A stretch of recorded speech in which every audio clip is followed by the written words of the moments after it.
Bismillah ar-Rahman ar-Rahim. Your Excellencies, distinguished guests, ladies and gentlemen, Assalamu alaikum wa rahmatullahi wa barakatuh. Good morning, everyone.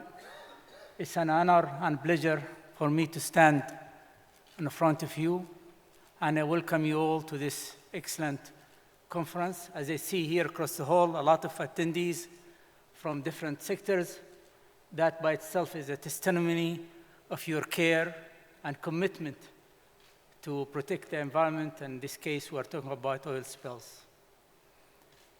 As Dr. Muhammad said, the main purpose of this gathering is to basically prevent the leak to start with, and then prepare ourselves in case of a leak and response. And I will add one more thing. We are looking for also innovative solutions in this sector.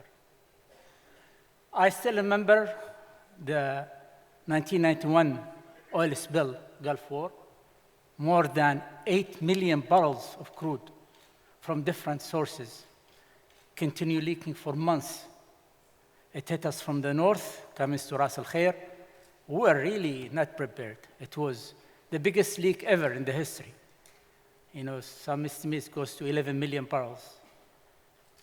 I mean, at that time, we're not capable, we're very limited, it's beyond our capabilities. We work hard, getting the resources from all over the world to tackle the issue. And the biggest challenge was protecting the critical facilities, desalination plant, power plants, not to get the oil contaminated to their intakes. And it was an effort.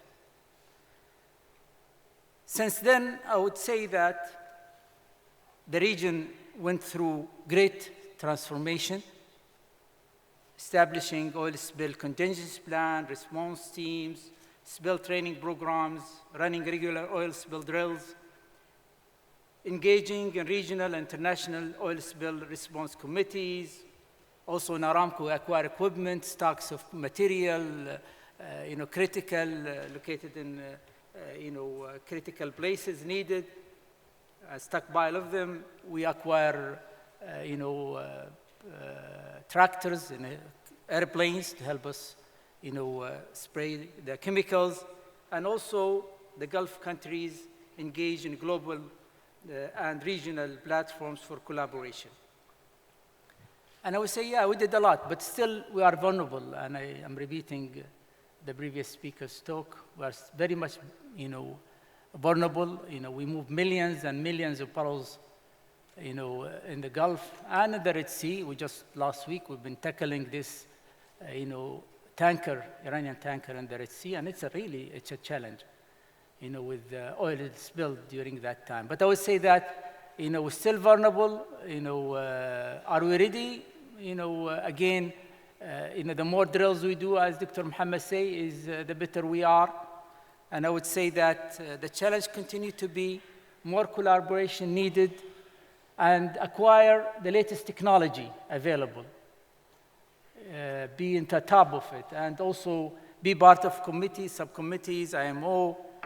And I think with the amount of oil we are moving, we ought to also participate in researches in this area.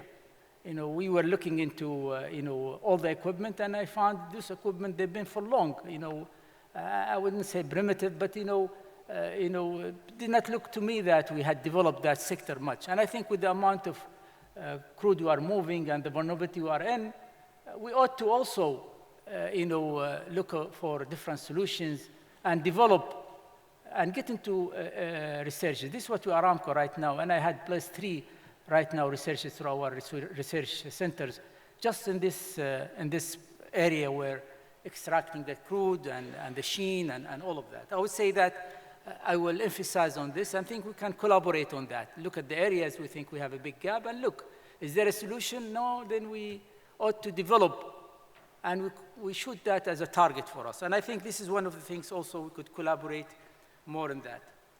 I will add to that again, the drills, and I know Dr. Muhammad mentioned on it, but I think it's not only the drill by itself, but also inviting third party to critique your drill.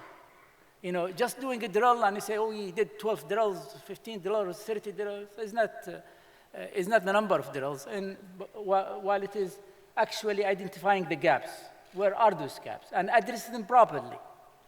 Some gaps you may be able to address them acquiring things, but some of them maybe you need to develop something new on that. And here it comes, where our collaboration will add value to this area. I think with this, I end up my speech, and thank you for listening. And again, I wish you a good conference where you contribute and you learn out of that. Thank you all.